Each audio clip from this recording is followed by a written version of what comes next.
Right, thank you all for being here. So I just finished administering a research grant on launching experimental philosophy of religion.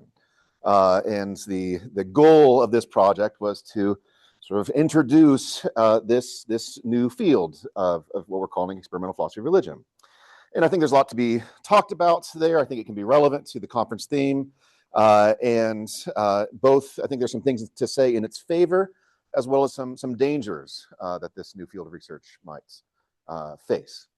And so I want to, in my talk today, talk a little bit about what this new field is, and as well as some of my hopes and dreams for it, some of the motivations I have for it, as well as address some of the legitimate concerns and challenges I think this new field is going to face. And along the way, I'll try to sort of point to some directions where I think XTA can sort of buy into this project.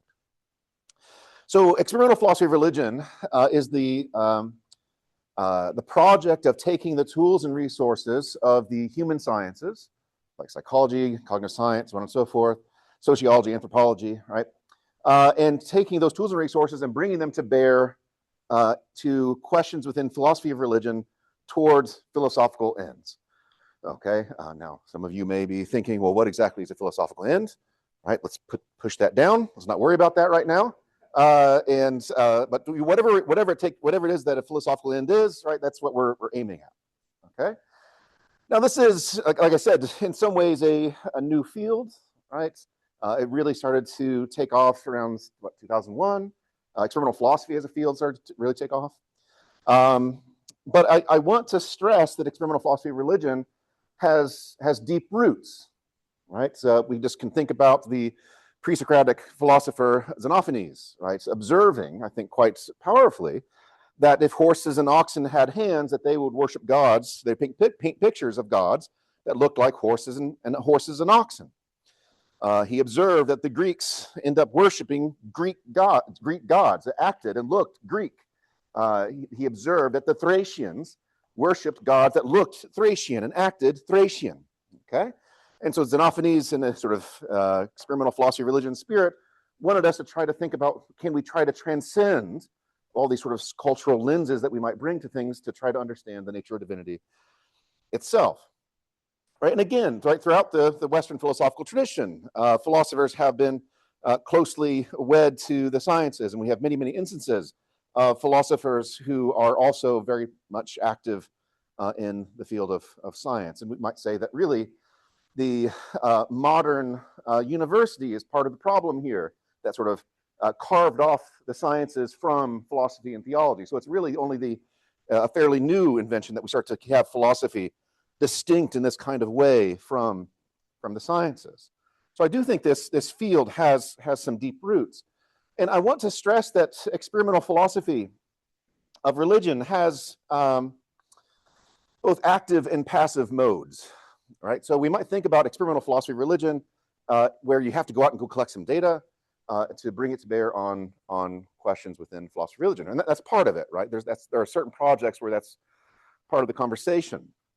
And one great example of this comes from, it was a 2003 article William Rowe, famous atheist philosopher, wrote about what's called the principle of sufficient reason.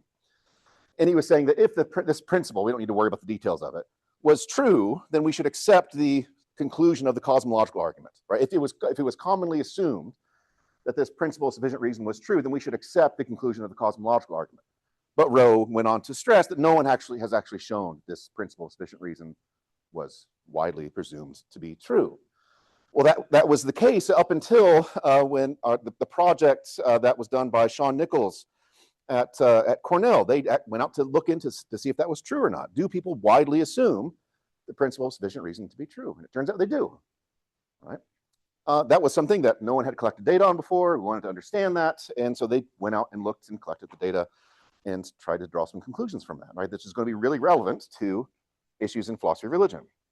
Right? So I call that sort of an active mode of doing experimental philosophy of religion. But you don't have to go out and collect data to do experimental philosophy, I would like to suggest.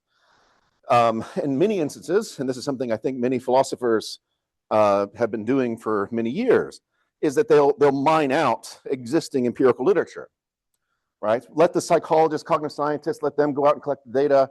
And if something comes across your radar that's quite interesting to you, that might have philosophical relevance, then like mine that out and explore those possibilities, right? So a famous example of this would be some of the literature that was done on cognitive science of religion, right? So how it is and why it is that humans seem to be designed to be a religious species, right? We find ourselves pretty much everywhere believing in at least one God, a soul, and an afterlife, right? That's really quite interesting. This empirical evidence, this empirical research is quite interesting. And philosophers tried to mine that out and try to draw some philosophical implications from those, right? They didn't have to go out and collect the data, but they observed the data and mined it out for their own purposes. That's a passive mode of doing experimental philosophy of religion. Now, I think this topic of experimental philosophy of religion could be quite interesting for our theme of XTA, right? So there's going to be a wide range of questions that might come up. Matthew's talk in and of itself, I thought, raised some issues that are going to be really interesting and related to experimental philosophy of religion. But a couple questions that come to mind for me, including questions like this, right? Do considerations of beauty and ugliness in the world make people more inclined or less inclined towards theism? Okay, so we have some new research on this, and we're sort of analyzing the data right now. I've got an RA working on it, and that's one of the things we're trying to explore. Another question, how might aesthetic experiences communicate narrative value and context in such a way that might diminish the felt pointlessness of our suffering? Right? Stay tuned for my next talk. I'll talk more about that. Right? But that's something I think is quite relevant and interesting here. Of course, questions like, is beauty really in the eye of the beholder? Do certain aesthetic experiences elicit predictable results? How might people be subtly manipulated by aesthetic experiences, right, toward target beliefs about God, religious attitudes, openness to the unknown, so on and so forth? What's the relationship between aesthetic experiences and moral virtue, right? Something we were talking about already. What about aesthetic experiences and intellectual virtues? How do aesthetic experiences vary based on demographic variables, religion, education levels, gender, ethnicity, income level, so on and so forth? As a quick aside, I just find this really amusing. There's nothing really there, but there was a bit of data we were collecting on the problem of evil. And at one point, it looked like, it sure looked like in the data as if when you started making over $150,000 a year, your struggle with the problem of evil tanked. All right. And so I sent that to my provost, and I was like, I mean, if you don't want me to struggle, right? Like, I've got an idea for you. Okay. And so we're just scratching the surface here, right? There's all sorts of other applications for this new field. All right. So what are some of the motivations for experimental philosophy of religion? Now, as many of you know, philosophy of religion as a field in and of itself has experienced a huge flurry of activity over the past 50 some odd years. And many commentators have observed that we haven't seen this level of activity and interest and really good work being done in philosophy of religion and in philosophical theology since like the late Middle Ages, which is quite the claim. Okay, but there's this growth, this popularity has been accompanied by some cynicism. Some of cynicism I'm sure many of you are already familiar with. So Paul Draper and Ryan Nichols, in their 2013 article, complain that a lot of philosophy of religion is deeply flawed. And so let's quote from them. They say, in spite of recent expansion of work in philosophy of religion, it exhibits at least 4 symptoms of poor health. It's too partisan, too polemical, too narrow in its focus, and too often evaluated using criteria that are theological or religious instead of philosophical. And they go on to suggest that contemporary philosophy of religion is permeated by scholars who suffer from cognitive biases and group influences. Right? And part of the worry here, as I understand it, is that a lot of philosophers of religion, myself included, even though I occasionally moonlight as an experimentalist, but a lot of philosophers of religion, we might worry, are just chasing down arguments for conclusions they're already committed to. right? And that's the worry, right? Are philosophers of religion then just chasing down arguments for conclusions they're already committed to? And the worry then is that genuine inquiry anymore? Right? If we're just chasing down arguments for conclusions we're already committed to, is that genuine inquiry? And so I think this leads to this suspicion, this kind of suspicion about philosophy of religion as a field. Right? Even though it has flourished over the last 50 some odd years, there's this suspicion about it that maybe these are just a bunch of people who are already committed to certain conclusions, and all they're doing is just trying to chase down these arguments for what they're already committed to. Okay? And here, I think experimental philosophy of religion can come into play. One of the central benefits of experimental philosophy of religion is, I would like to suggest, it might help us better understand the biases of scholars working within the field, and perhaps even better facilitate intellectual modesty and intellectual humility. My hope here is that experimental philosophy of religion can help us use empirical data to help us overcome notoriously dogma-driven biases in philosophy of religion. And so, my hope is that if we can better understand the cognitive, social, and psychological mechanisms that underwrite our beliefs, we might be able to approach our debates with more modesty and reserve, to quote Hume. But also, Hume's worry, of course, is that if we try to understand the cognitive, social, and psychological mechanisms that underwrite our beliefs, we might find that they are our cognitive faculties are by no means fitted for such remote and abstruse subjects. But I'm a bit more optimistic than Hume in this regard. Right?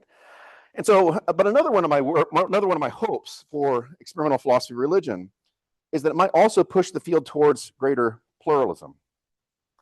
A lot of the work that's done in philosophical theology and philosophy of religion is done from the perspective of Western academia, along with Western academic intuitions.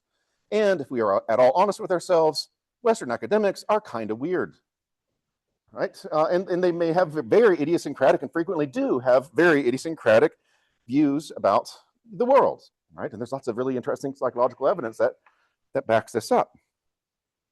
But if we are working from a set of weird Western intuitions, and then we go on to try to apply those Western intuitions to something that's fundamental to the human experience, is meant to apply to everyone everywhere, right? So talking about the nature of the divine, the human person, our experiences with evil, our experiences with beauty, right? If we start to just overly compartmentalize ourselves and think that we're just working with sort of Western intuitions that we assume are everyone's intuitions, that's a concern, and that can raise barriers and make it harder for other voices to participate in these discussions. Because it's not at all obvious to me that philosophers and theologians should prioritize the intuitions of Western academics when it comes to central debates about evil, natural law, purpose, beauty, so on and so forth. And so my hope for experimental philosophy of religion is that it will help us be more aware of our cultural lenses that we bring to these things, and perhaps open up the possibility to other intuitions and perspectives that might be brought to it. Okay, so those are my hopes and dreams, right? Experimental philosophy, my hope is that it will help us to be able to address this suspicion, right or wrong, right? Whether or not Draper and Nichols are right about this, like the empirical evidence can help answer that question, but we try to address whether or not there is a concern about whether or not philosophers of religion and philosophical theologians are just chasing down arguments for conclusions they're already committed to. That we can try to address that. And we can try to expand the philosophy of religion and make it more pluralistic, right? Those are my hopes from this new field. But of course, this new field is going to face a wide range of challenges. And we need to be sober about those. Because there are some very serious challenges that this field will face, right? Because again, experimental philosophy of religion is trying to take the tools and resources of psychology, cognitive science, so on and so forth, and bring them to bear on questions within philosophy of religion. One of the most sticky problems that I've run into with my own research has been what I call the measurement problem. And what that is essentially this gap that exists always seemingly between what we're trying to measure and what the philosopher is actually wanting to talk about. okay? Philosophers are a idiosyncratic bunch. They have very nuanced concepts that they're wanting to explore, right? And we can try to come up with these thought experiments, these kind of this data that we can collect, these experiments that we can do, that we think can triangulate on these issues, but there's always going to be this gap between what we're able to measure and what we're actually talking about. And there's a strong temptation on the empirical side of things to try to come up with things that we can measure easily. Right? This is something I've been fought against in the literature in the past. Right? We gravitate towards simple measures because it's operational, like we can get it into the clinic and so on and so forth. But again, simple measures aren't really capturing the complex reality that we experience. Right? There's this gap. That's a serious problem. We have to be aware of that. There's also concerns about whether or not experimental philosophy or experimental methods really are appropriately philosophical, right? Some people just want to push back and say, no, philosophy should have nothing to do with that. Fine. But another worry here that comes up that I think is going to be particularly relevant will be given this sort of sometimes weak connection between what we can measure and what we're actually talking about, the evidence may not be as forceful, and that's going to be a problem because sometimes what we're talking about are issues that are deeply personal when it comes to philosophy of religion. Right? When we're talking about something that's deeply personal, it can be difficult to try to use the empirical data to shift perspectives, right? To revise our beliefs in light of new empirical data. That's a challenge, right? And I think it's a significant challenge. And I think we need to try to meditate on how serious of a challenge that might really be. So one of my favorite questions to ask my students, I teach at a small liberal arts college, is what would it take to change your mind? Okay. And I'm not trying to sort of philosophers are never, I guess, supposed trying to corrupt the youth, but we're just trying to get them to think about the evidence that is backing up their beliefs and what kind of evidence matters and what kind of evidence doesn't matter. And if we ask that question about what would it take to change your mind about something important to you, about religion, politics, morality, the answer might be, and occasionally does come back, that nothing really would change my mind. Okay, and okay, fine, right? If that's the answer, let's accept that. Let's be aware of that, and try to reflect on whether or not we think that's okay. We don't want that to be unobserved. We want to know where there's a belief that is impervious to evidence, perhaps. Right? There is no amount of evidence that could change my mind about that. And we have to come to reckon with the fact of whether or not we think that's okay.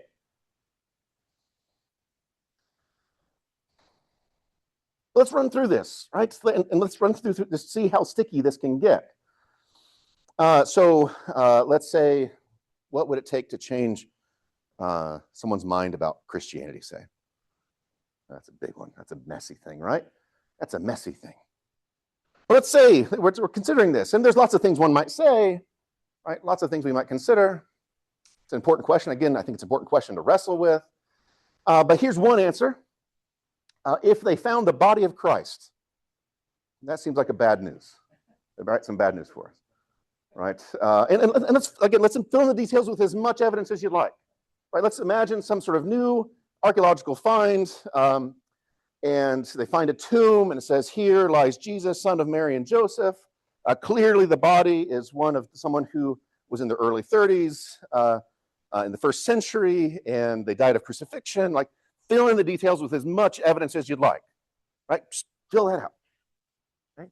That'd be terrible news for Christianity, right? As the Apostle Paul says, right? If Christ is not risen from the dead, then we Christians are amongst all people most to be pitied.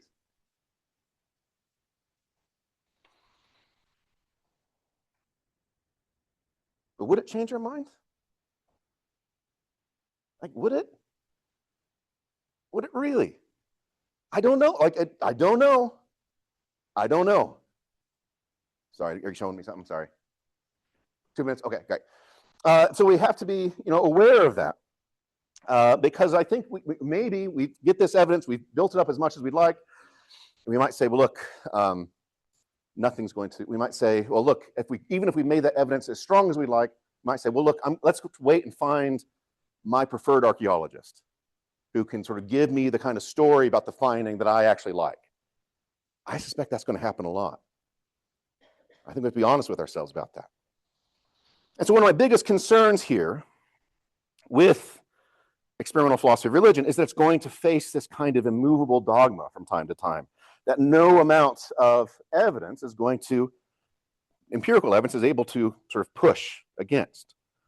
And I do think that might be something that's unique to experimental philosophy of religion in some ways, not entirely, but in some ways. Many of us aren't sort of raised in Sunday school forming certain beliefs about trolley problems or the Gettier problem or fake barns or anything like that, right? So they're not sort of as a core to our identities as many of the beliefs that we talk about in philosophy of religion. But let me just conclude with this.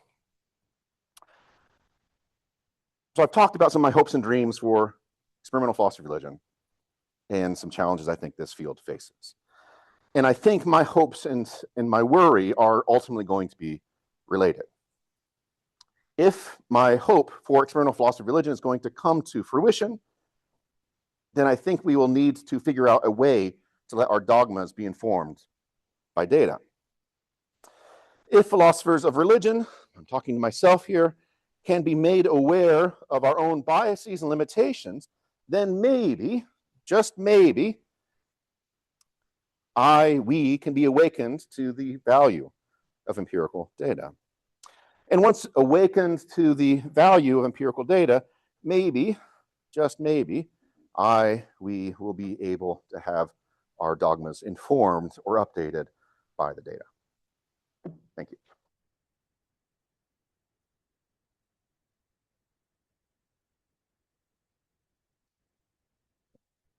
Oh, yeah.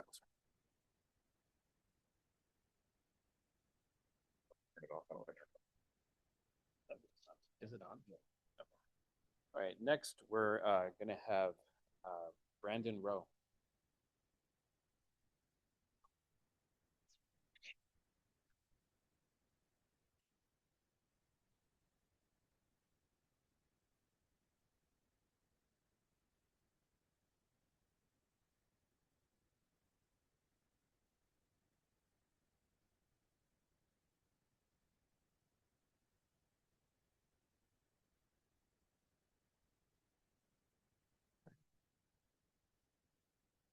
Awesome. Thank you so much. All right.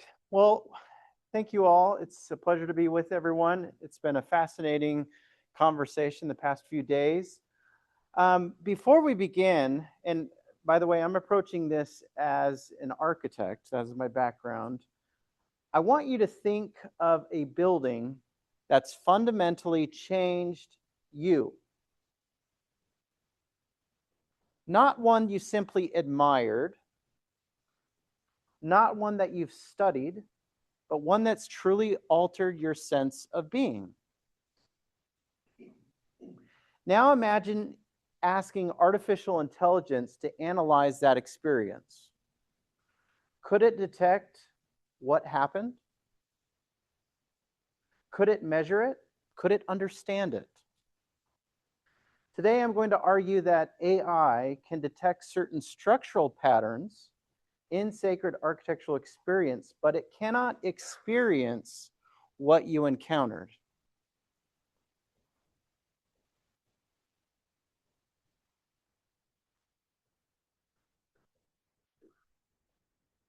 So, as we've defined experimental theological aesthetics as this idea of empirically testing theological aesthetic claims, we're also looking at specifically how we can theologically interpret this aesthetic phenomenon and how we can creatively generate these aesthetic experiences.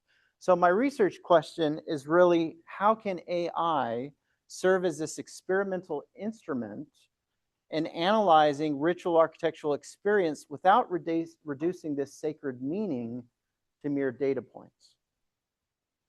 So my thesis is this, that AI can detect structural and phenomenological patterns within sacred architectural experience, but it cannot access or determine theological truth, sanctification, or divine presence. So to help us with this, I'd like to refer to one of our dear friends, the late comparative historian of religion, Lindsay Jones. Thinking about architecture not just as a building or an object, okay, but as a ritual architectural event. Jones argues that such events are comprised of the built form, the ceremonial occasions, and the participants who come with their various cultural beliefs and expectations, which results in some kind of transformative event or outcome that changes human understanding. So if sacred architecture is an event, then it produces a patterned experiential structure. In his work on the hermeneutics of sacred architecture, he has a morphology of what he calls ritual architectural priorities. These are mapped into 11 overarching categories and 33 subcategories. And the first part is focusing on how architecture or the building invites participation.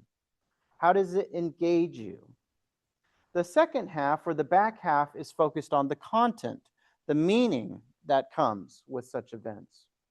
And the third is these ritual contexts on how these are intertwined with each other. And there are various interrelationships. So my question is, can AI detect some of these ideas, these concepts in experiences? So if we're to take the idea of the architectural event and look at it in the design process in and of itself, we have different key players. There's the architects, designers, who are these spatial choreographers, the religious specialists, who are these ritual choreographers, and the people who come to participate, who either are actors or audiences and come with their beliefs. So in a design process, you could address this in a number of ways, directly in the design, in the pre-design process through surveys, trying to understand what's important for a specific religious denomination or community. But what we're going to focus on today is what Anjan brought up the other day, is the post-occupancy evaluation.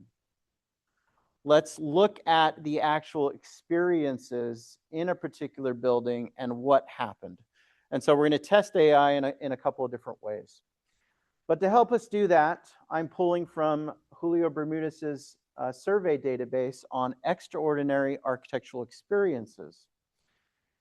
And with this, we define an extraordinary architectural experience as this encounter with a building or a place that fundamentally alters your state of being on various levels. Now, one of the things that was interesting in this survey was that there are a number of buildings that came to the fore of where people had such a profound experience that transformed their human understanding. I'm going to focus on just one of those, the Pantheon in Rome.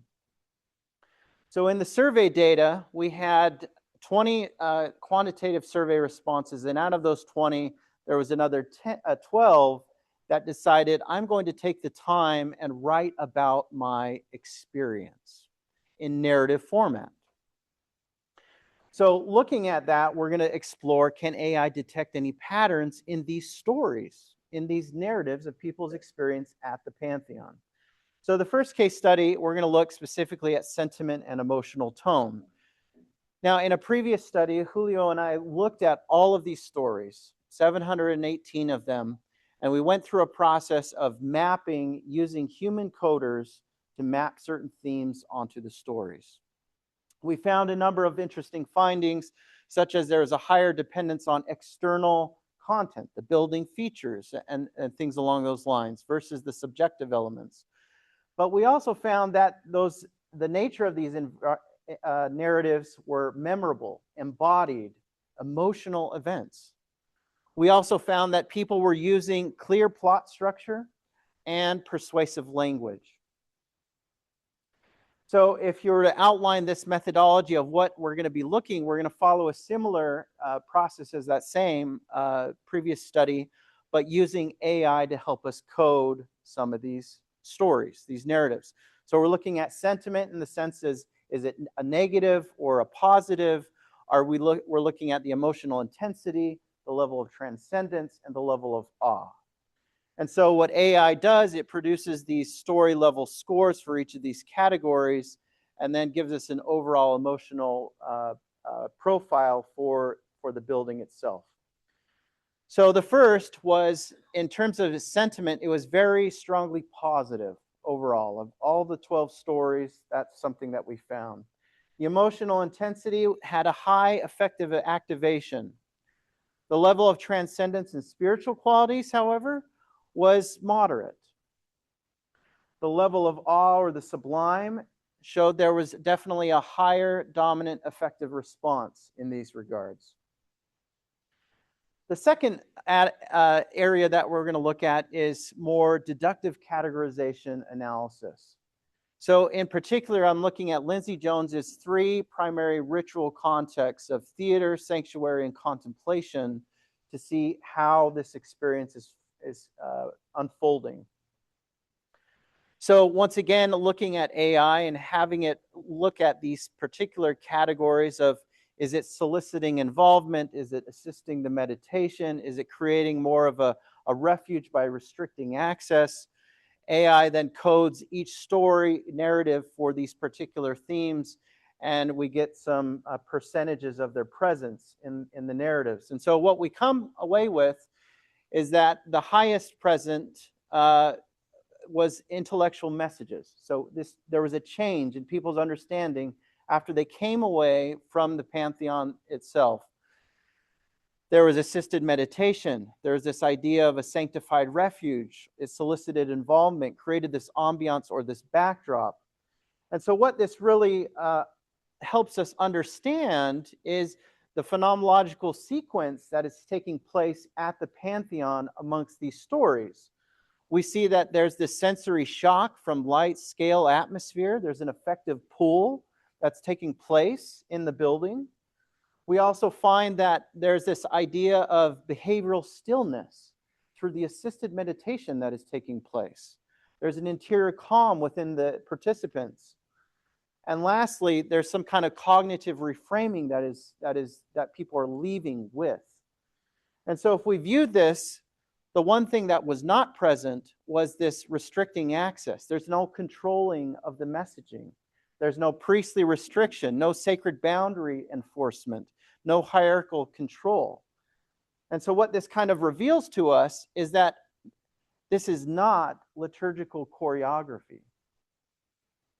Instead, it's atmospheric phenomenology producing this intellectual transcendence that was taking place. And we confirm this in a number of other studies looking at the building's objective built conditions in a number of ways. That it was definitely more theatrical and contemplative versus the sanctuary-like. So the other aspect that I'm going to look at is, what was that outcome of the ritual architectural event? So according to Jones, he suggests that these transformative human experiences, when they occur, it is transforming, affecting, or changing human understanding in one of 5 ways. This could be metaphysical, socio-political, psychological, religious, or pedagogical. So the question is, can AI detect these themes of what is being transformed in someone's human understanding based on these stories? So once again, plugging in these themes and definitions, we start to get stories that are coded with these changes. And so what it ultimately comes down to is, how widespread is this type of transformation in human understanding across the experiences? So 100% of the experiences, the stories, said there was some kind of psychological change that took place in the pantheon. There was 75% of the stories said it was metaphysical, 50% it was religious pedagogical, and only 17% said it was a social political change. But if we looked at the mention of the total presence of these themes in the stories, metaphysical led out at 33%, psychological was the second, and then so on. But what AI also helped us understand was if we were to measure and look at what two themes appear in the same stories, we start to see some kind of relationship. This idea that psychological and metaphysical were both present in 75% of these stories starts to indicate something. Same with psychological and religious, or psychological and pedagogical, and metaphysical and pedagogical. And 0% of religious and socio-political. So what that leads to is this model, perhaps, of the pathway to meaning at the pantheon. Perhaps it always starts at this psychological foundational level that perhaps can lead to a metaphysical integrative layer, and then can bifurcate into a pedagogical or religious change in one's understanding. So if we're to view it this way, this embodied perception leads to a frequent ontological destabilization that then goes to this plural meaning reconstitution. And in Adjohn's triad that we were looking at earlier a couple of days ago, there are some potential parallels there. We also found that similar themes were emerging in the raw survey data of theatricality, of how it was essential, emotional, joyous qualities of the experience. It was sudden, non-vocal, vivid, profound, embodied experiences. Now, another way that I'm looking at AI is, could we feed into AI and use generative AI to have this qualitative visualization of what people experienced? So a simple prompt as create an image based on this description and then feed in the story to then see what exactly AI would this text to image translate to, and then we get the person's experience of what they were describing. So can AI help us visualize what people were experiencing? And so looking at the 12 stories here, we start to see and get an essence of this ambiance, this atmosphere that people are experiencing through the lens of AI. Now, if we analyze this, only 3 of these scenes, the 12, are exterior focused. So the most of the experience, the powerful punch, if you will, was the interior of the building. The dome's oculus, the light are the most dominant features, but did AI exaggerate potentially some of this luminous or cosmic qualities? Perhaps. But we also start to see some of Jones's categories being mapped onto this. And then the last is, can we use an expert system of AI to predict kind of visual attention analysis? And this is kind of going to the post-occupancy evaluation in some degree by using 3M visual attention software, which was an expert AI system trained on biometric data to help us predict where unconscious vision is going to land. So we can see exactly where kind of the predictive model is looking at. And so if we looked at the experience of the Pantheon, notice the red hotspots and how they're clustering on certain architectural elements that are grabbing attention and what elements are maybe not grabbing attention. And I think what's interesting is that this dark doorway is compressing our vision and intensifying this moment of entry, this threshold. The same thing, a similar thing has happened when we go to the interior rotunda heat maps. This means the eye is reading structure, it's the articulation. The gaze is moving rhythmically across. It's going to the oculus, it's going to the patterns of light and shadow. And if we looked at this in a vertical panoramic view, right, we can see that the oculus overwhelmingly dominates visual fixation, and it is the primary perceptual magnet. The coffer zone, and if we looked at the gaze sequence, it is not just a single point of fixation, but there is a gaze going up and down from heaven to earth. But it's also this idea that there's this gravitational paradox, this axial rupture that never becomes truly an escape to the sky. So perceptually, this is vertical meditation. And we've seen this onto other of mapping this onto Lindsay Jones's categories. So in conclusion, looking at these very types of analysis through the lens of artificial intelligence, AI is successfully helping us understand pattern recognition, this cross-case comparison, if you will. It's helping us see a model of perceptual salience or the co-occurrence mapping. What it's not doing is experiencing awe. It's not participating in the ritual. It's not interpreting theological truth or discerning this divine agency or accessing a state of sanctification. AI is detecting the structure, but it's not encountering the divine presence.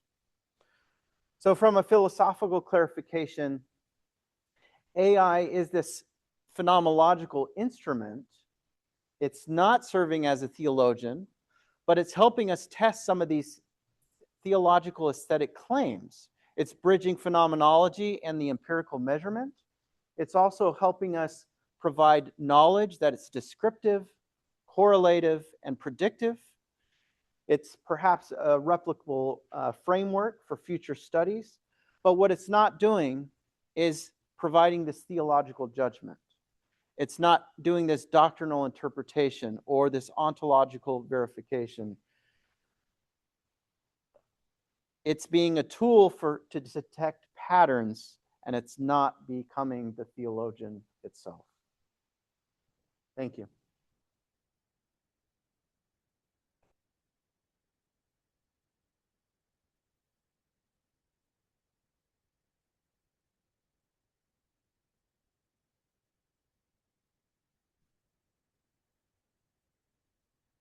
Great, thank you. Now we're going to welcome Taylor Worley.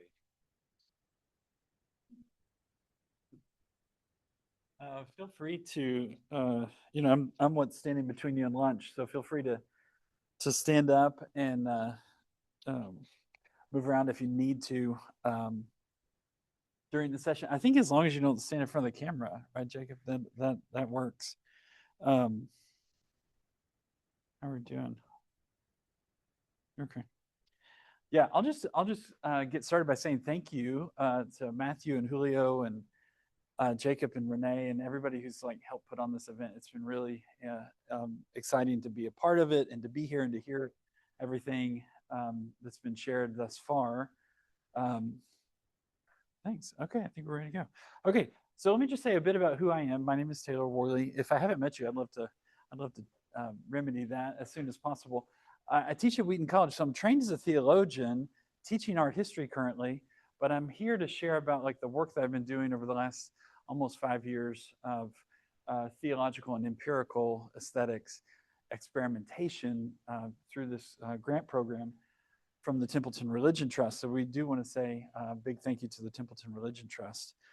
I'll just say, point you, if you're looking for resources, you'll see in my slides lots of resources. I'll just reference this volume. It hasn't been referenced, I don't think, so far. But this is edited by Christopher Brewer, his name has been invoked a few times. And I could take my whole time to just express my thanks and gratitude to him. But this would be a good place to go to look at a lot of different perspectives. Among the many gifts that I've received from Chris Brewer over the years, and in addition to his great friendship and collaboration, is being introduced to this community of practice that has been for me a real community. Actually, you might see some familiar faces there in the diagram. So the work that I'm going to talk about and kind of share with you does come out of this communal or collaborative effort. So what I've promised to do through my abstract, you can see on the screen there. I'm going to do as much of it as I can. But what I'd like to, I think I've been listening a lot the past couple of days to kind of, the shape of the conversation. And so I've tried to adjust when I present today based on what I think will be most helpful. But that's what I've promised to do. And hopefully, if I don't, you can pull me aside afterwards and hold me to any of it. But I'll just say at the end of my set of slides, if I'm moving too quickly over anything, because I am standing between you and lunch, there will be a QR code, and they're yours if you want them. And I've asked Matthew, and he said that the organizers are happy to provide us the opportunity to have like an opt-in repository of slides. I'd like everybody's slides, but I'm not going to pressure anyone. So there's been so much good stuff shared here. Anyways, okay. Let me get going on kind of the origins for this project. So I've been studying contemporary visual art for a little while. And as I reflect on my own life, sometimes you got to listen to your own life. I've found that some of the artists that I'm very interested in, they share a common denominator in that they're interested in conceptual art. And so this would be the case with an artist like Felix Gonzalez Torres. I'll show you a couple works by him and just point you in the general, it's like this is not the fine print to bore you, but there are some interesting characteristics there. These are individually wrapped candies organized in a pattern, or maybe not so organized in a pattern on the floor of a gallery. And they are for the taking. We could talk a long time about them. But what I'd like to point out is just the description of the materials here. They are candies in various colors, but they're provided in endless supply. And that notion of endless supply has always been a curious one to me. It evokes, some theological or spiritual resonances for me. If you'd like to see, maybe some of you have seen this before, but the Templeton Religious Trust is great to help us tell the story of our various projects. And this is a work by Felix Gonzalez Torres in my video. So if you'd like to see, kind of a more, step-by-step breakdown of that work, I direct you to it. But I want to talk about kind of my hunch for bringing this work together. So I'm in agreement here with Thomas Merton on the transformative effects of art. And I take this to be the case, not just among like traditional or classic works of art, but also even among works of contemporary art that might be more on the conceptual side even. And when we listen to the conceptual artists, it's a very timely or kind of a famous quotation from Saul LeWitt, who was one of the pioneers of the early movements of conceptualism. They have a generative openness to what the work might mean or might do as it's experienced by others. So with this hunch, I'm kind of going back to the starting point and thinking about what what is happening when we engage with works of conceptual art. Okay, so I'll start with a little bit of inspiration from the decorated, like very influential art critic in chair of art history at NYU, Thomas Crow, who wrote this book some years ago, and I highly recommend it. It's a very fun read. He's engaging with these artists and looking at how their work is a kind of anti-idolatrous gesture in modernism or contemporary art. And so he also says that the most anti-idolatrous forms would be those works of conceptual art. So I take this as great inspiration. We can maybe think about idolatry with respect to works of art in a bit. But the most famous or the most infamous work of conceptual art might be Marcel Duchamp's Fountain. We don't have the original, but there are replicas that you can see at different museums. And I invoke it here to point out the ways in which I found experimental psychology of art to be really helpful to give me terminology and concepts and frameworks to understand what I might have intuitively thought was happening with works of art. previously. So Robert Salso will say the technique of producing unexpected visual forms is widely practiced by modern artists who seek to gain our attention and further intellectual effort. I'm interested in that furthering of intellectual effort. Now, I would also be remiss not to point out Bill Seeley's great work in attentional engines on works of art as attentional engines. They direct our attention. And so what we're after is this artistic salience, right? And that's an interaction that happens. It's a dynamic process that happens with and around the work of art. But let's be honest, some works of art are much, much harder to work with than others, okay? So what's been really helpful from Salso's work is this idea of visual dissonance. Visual dissonance. We've all probably heard the phrase cognitive dissonance, but here it also gives us this term visual dissonance. I'll just read his the quotation. Visual dissonance is a state of psychological tension caused when one experiences a disparity between what one expects to see and what one actually sees, right? Maybe you've had this experience. I've certainly had. My students love to report when they have to me as if it's the first time I've heard it. But you come around the corner of the museum or the gallery and you see something, you're like, that doesn't belong here, does it? Like was this left here by mistake, right?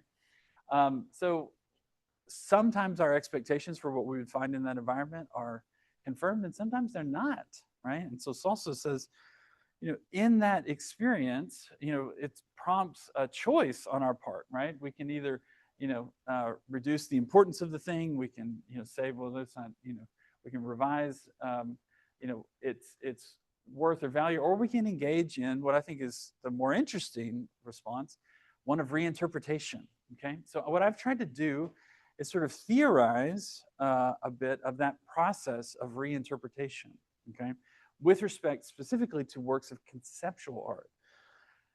This is like my best attempt at a flow chart. People don't follow me, but anyways, so the first phase of that process was something I call conceptual confusion, right? That moment of utter dilemma. What have I gotten myself into? Where are the Monets? Get me out of here. This is the gallery of modern art.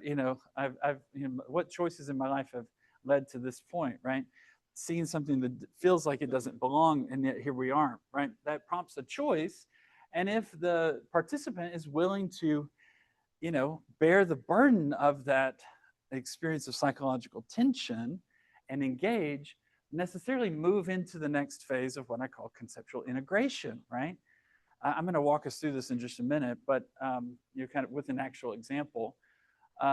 But at any point, the participant can bail and go look for the Van Goghs or something, which I can understand, right? But if they persist in the process, what are they moving to?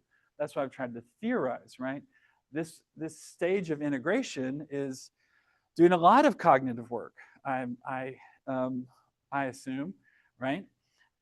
That's involved, sort of reasoning in the moment, but also drawing upon memories, still involving perception of the actual works themselves.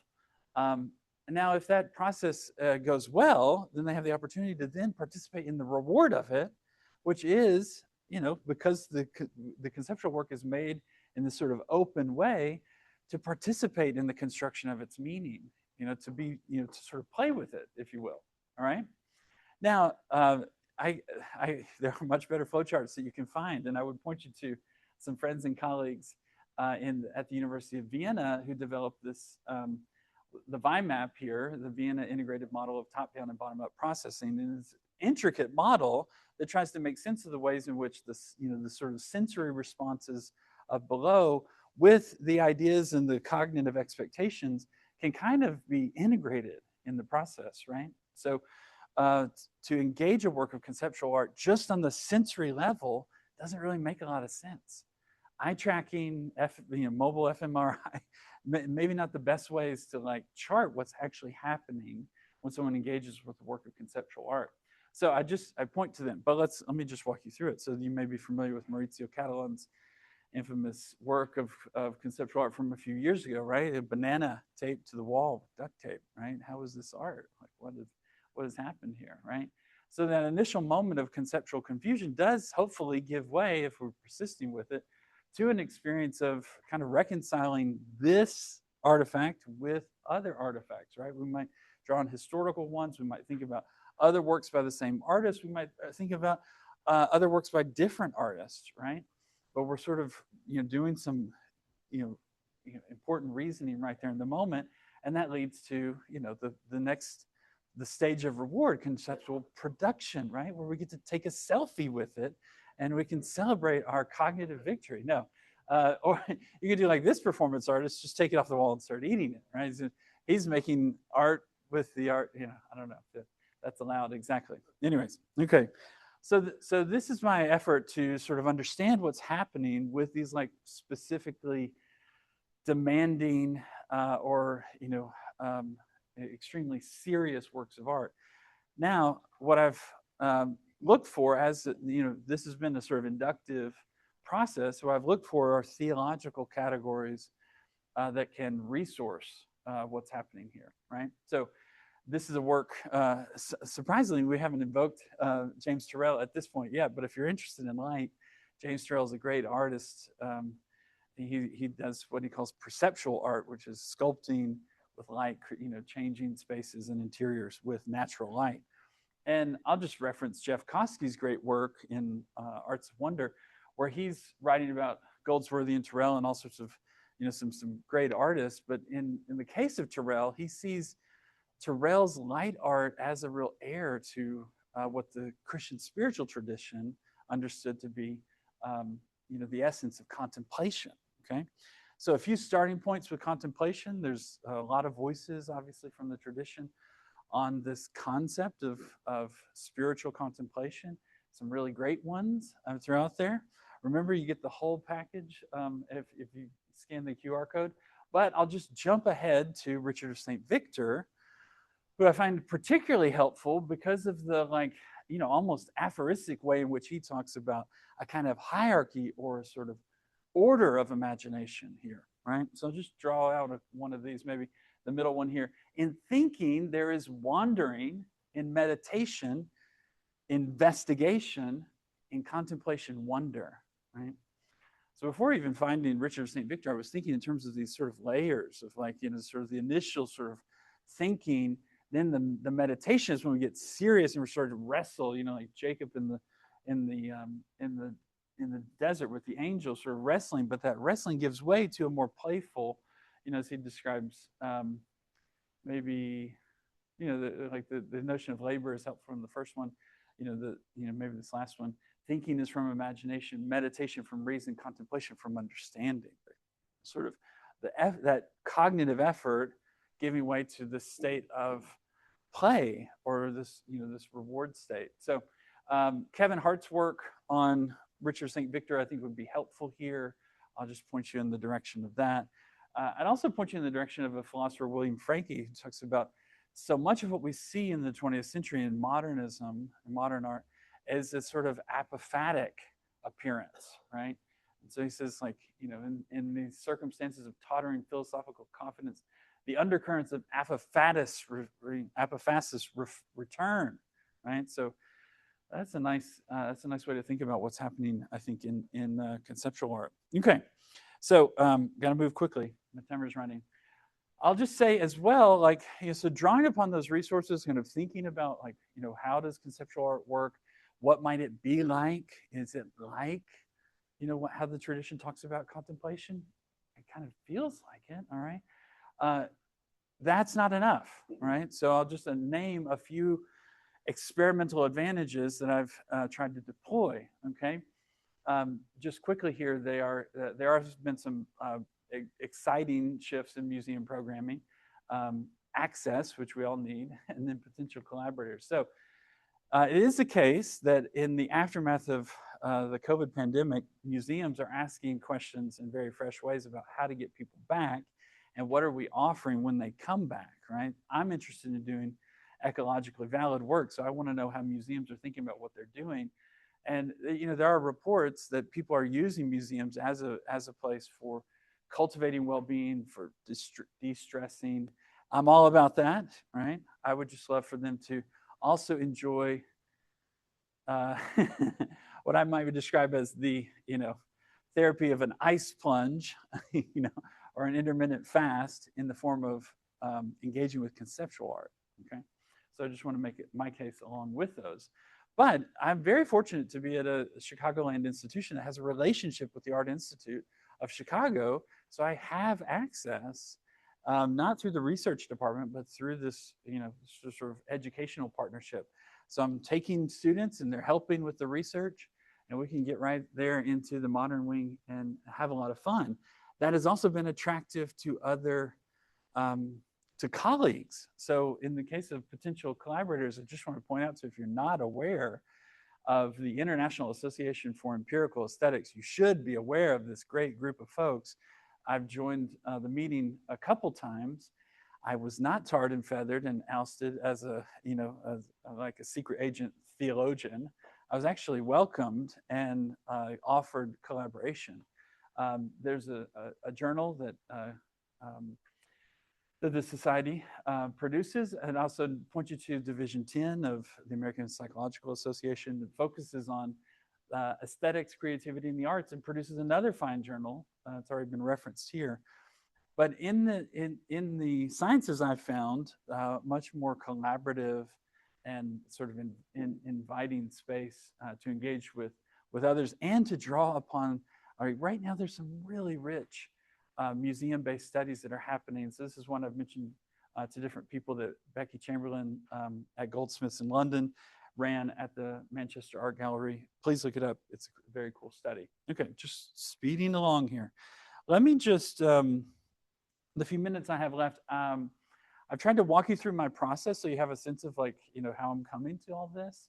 I will reference a few recent studies. But I would say these questions about what can be done with conceptual art are particularly grand and thorny and messy. They're very messy questions. And so there hasn't been one study to solve all the problems. There certainly won't be. It's, as we heard, not on Thursday night when we got here, that research is incremental and these conclusions are even provisional, right? So in the case of these studies, they've given me opportunity to think about testing different aspects, looking at the question of what's happening as people engage with conceptual works of art from different angles. Okay, so I'll try and highlight that. The first one that I'll talk about is one that I did with colleagues at my institution. So I partnered with a neuroscientist at my institution, and we were doing a study on slow looking, paying attention to I'll just, for the sake of brevity, talk heart rate variability. That was his background. He's more of a neurophysiologist, but his background is studying how the body responds to stress. And I'm like, oh, okay. Well, have I got an art form for you? I'm sort of proposing that the conceptual art could be a very stressful form of art appreciation. So we tried to test that. These are some of the works of art in the collection at the Art Institute that we, were working with. And this is kind of our process. There's some surveying them on the front end, on the back end, but we're getting self-reports and we're measuring their heart rate as they experience, as they go about this slow-looking task that we've given them. Now, I'm happy to break down different parts of this. This was my first attempt at being a part of experimental design. Oh, the lessons I've learned, all the mistakes I've made. But yeah, in terms of results, what we found was that,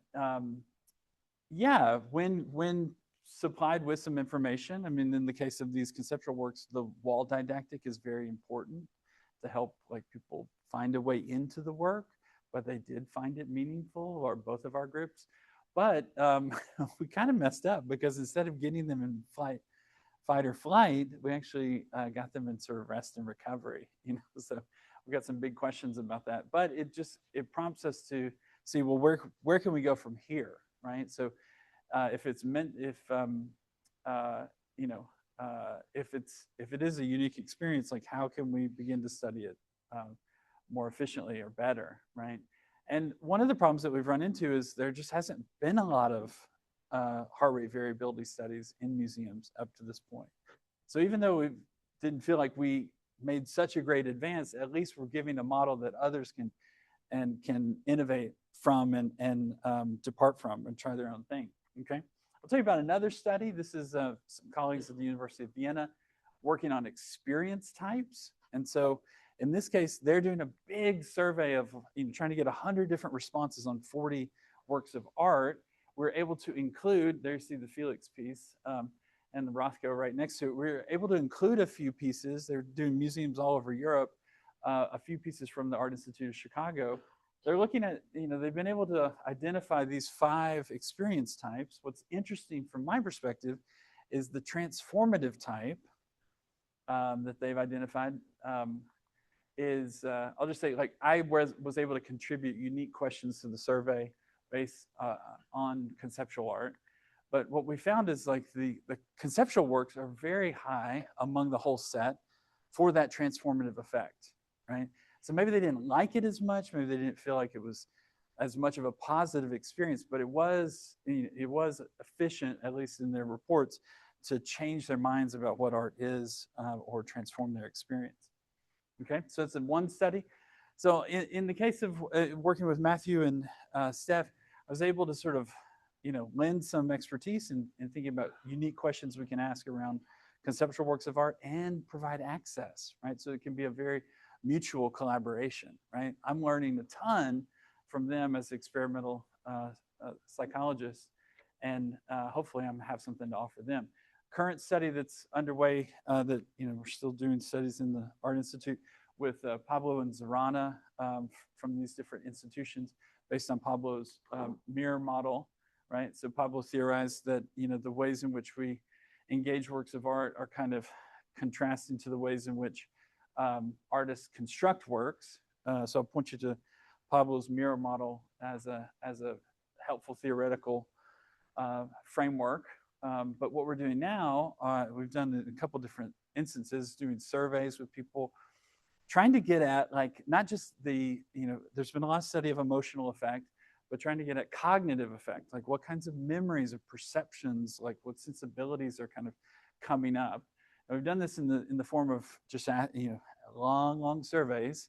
We're also doing this in the form of students, my students currently, recording a voice memo of 5 minutes of verbally processing what they see as they stand in front of the work of art. Right? So each of these studies has involved some slow looking, but kind of coming at these questions from different angles. So anyways, there's the QR code if anybody wants it. We are definitely at time. Yeah, I'd love to talk about, and I found that everything I've seen thus far has been so fascinating. So I'd love to be in conversation. What I've learned over the last few years of doing this work is the communal, collaborative nature of it is essential. So yeah, let's stay in touch if folks are interested. And please, we can swap slides if anybody wants. Okay, I'm done. Matthew's